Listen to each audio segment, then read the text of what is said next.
Hai Mams, sebelum nonton video ini, jangan lupa subscribe dulu channel Nakita ID ya.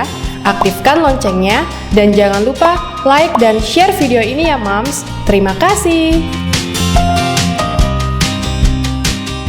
Oke, saya bukan salah satu anak yang didongengkan oleh ibu saya gitu. Tapi di saat saya sudah mengenal namanya alam dongeng, ternyata alam dongeng itu sangat menyenangkan.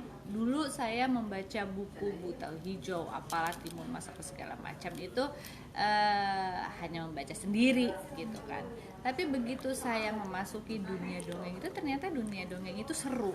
Dalam artian ini nih, kita bisa kayak membayangkan kita berada di negeri dongeng yang hanya hayalan semata gitu.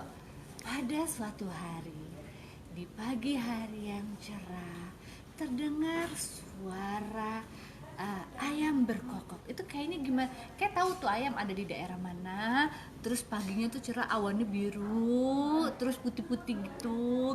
Kayak indah. Jadi itu mulai bisa membayangkan apa yang akan kita dengar gitu kan, dan kita bacakan. Jadi sampai akhirnya kok saya tertarik ya gitu. Dan kebetulan saya punya keponakan tuh banyak, ada yang dari yang kecil sampai yang gede. Itu keponakan saya yang kecil itu dan sekarang udah gede. Kalau misalnya saya dongeng, mereka tuh kadang-kadang sampai sekarang masih mau ikut loh. Walaupun udah besar ya? Walaupun udah besar gitu. Karena memang kita tidak punya kebiasaan untuk dibacakan buku cerita. Begitu saya mengenal betapa pentingnya membacakan cerita kepada anak itu, sampai akhirnya oh ya benar juga ya, akhirnya kita bisa berimajinasi. Dengan adanya cerita itu kita bisa berimajinasi, seperti tadi saya bilang, itu akhirnya terjadilah keintiman antara ibu dan anak. Walaupun hanya membaca 3 lembar cerita, tidak habis dalam satu buku. Kalau buku dongeng kan semuanya tipis, tidak ada yang tebal kan gitu. Paling tebal tuh berapa sih, ya 10 lembar lah gitu. Itu udah paling pol tuh ceritanya gitu. Nah itu disitulah akhirnya ada interaksi antara ibu dan si anak. Jadi si ibu pun mengarang, si anak pun ingin tahu, kenapa emangnya ayamnya terbang? Emang ayam bisa terbang? Ayam kan cuman bisa lari-lari, ibu. Seperti itu kita membicarakan masalah ayam. Tapi akhirnya si ibu ini dari tidak, mungkin ada rasa tidak tahunya, akhirnya dia juga mencoba memasukkan imajinasinya kepada pertanyaan si anak.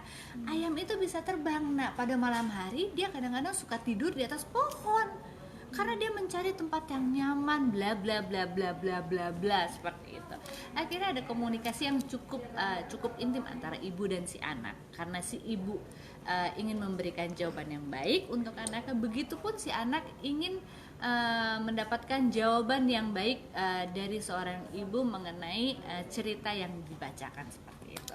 Kadang-kadang kita menonton film luar ya, sering sekali ada satu scene, pasti ada momen dimana kalau tidak ibu, bapak membacakan buku cerita pada si anak.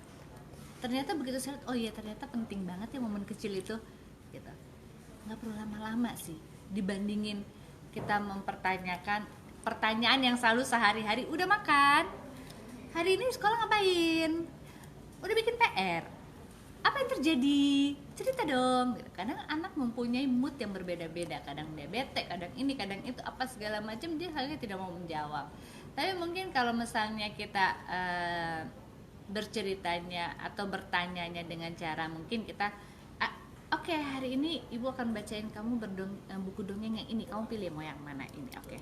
Terus mungkin dari situ akhirnya buku dongengnya udah selesai, ngantuknya belum ada, mungkin bisa ditanya, gimana tadi sekolah, apa yang terjadi di sekolah, teman kamu apa. Ya kadang kebiasaan orang tua ya. Saya juga kadang-kadang sama ponakan saya juga suka bertanya, baru gue pulang, gimana sekolah tadi dek? Ya elah capek banget baru sekolah, lu nanya gimana sekolah tadi, aman kali, mungkin jawabannya gitu kali ya, gitu, seperti itulah gitu.